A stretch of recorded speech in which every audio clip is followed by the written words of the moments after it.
One of the greatest driving force of the individual is the desire of wealth. If you go and search it out, what exact meaning of wealth? It is an abundance of valuable possessions or money. Majority of them has only focus on money, that is financial wealth.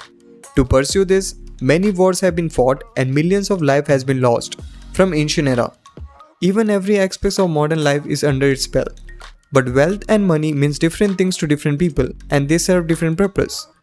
Now going back to the meaning of wealth and zooming it out the word possessions, which means be in charge over a specific area or an area over which one have control. One area we already have highlighted previously, that is financial wealth. In further sections we will discuss more in detail.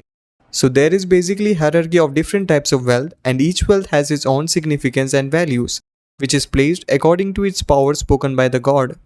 As a man never be called as wealthy in the eyes of the god if he only has the dominion over the financial reach. But the man should have to be rich in all the 6 levels of wealth, then only he be called as the wealthiest over the man. The topmost wealth is the spiritual wealth, means being rich towards God.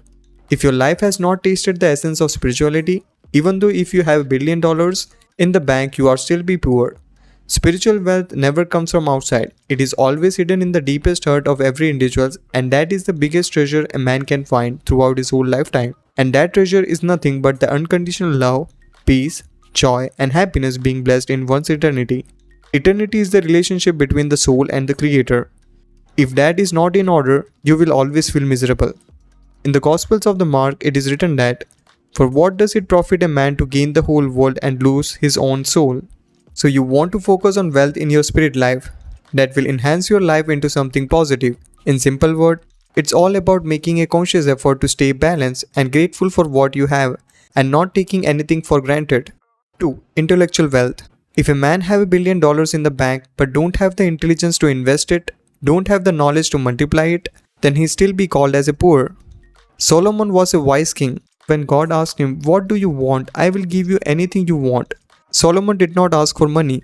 He said, "Give me knowledge, wisdom and understanding, so I may lead these people for who is able to govern this great people of yours." Our brain is like a hard drive and it is up to us what kind of file we have to download it. That downloading of file is nothing but learning. So be careful what kind of information you download to your mind, as the information is the starting point of your thought mechanisms, which will reflect in your attitude and becomes a habit and eventually shows into your body. Buddha says the mind is everything, what you think you become. But the thing is, we have taken our brain as granted, and it is human nature we only value the things that we have earned for, as we got our brain in free and without any effort. That's why average people only use 10% of their human brains, but that brain has the capacity to go beyond without any limits. 3. Physical wealth. It's a fact that Steve Jobs was one of the richest men in the history of world, worth of billions of dollars, who was very wealthy both by spiritually and intellectually. But not a single penny of dollars have saved his life from cancer. Steve Jobs spoken his last word by saying this, "At this moment, lying on the sickbed, recalling my whole life, I realized that all the recognitions and wealth I took so much pride in have paled and become meaningless in the face of my death." No matter how much intelligent or talented or gifted you are, if your body doesn't support, still you will be poor. The body is a vehicle for the journey of your life, as a vehicle requires proper maintenance, fuel and oil for proper functioning. Same like proper diet and clean water with regular exercise can enhance the physical wealth to the great extent. Remember that your body always listens to the instructions given by the mind, so it is necessary to feed your mind with good thoughts and surround with proper environment. 4. Freedom wealth.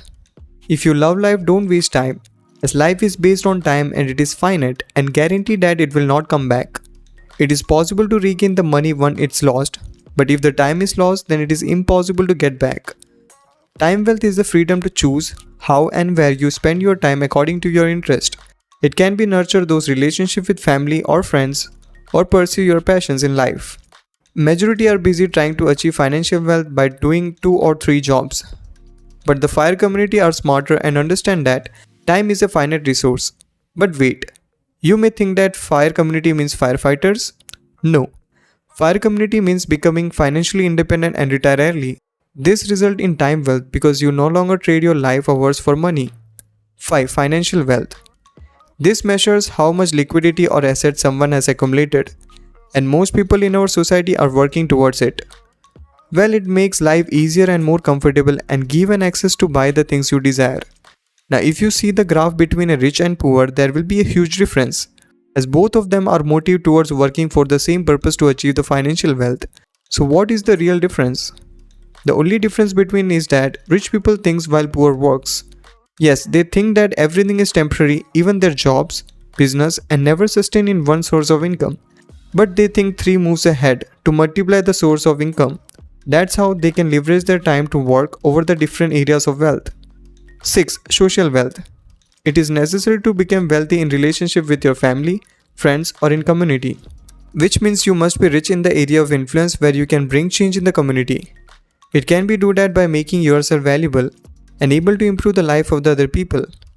If you help other people get what they want, you develop wealth in the community, as you are never been going to be remembered what you are saved for. You are remembered for what you have given.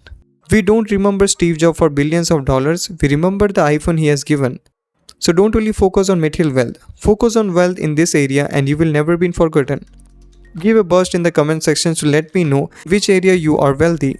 Up to that, we will see in the next video.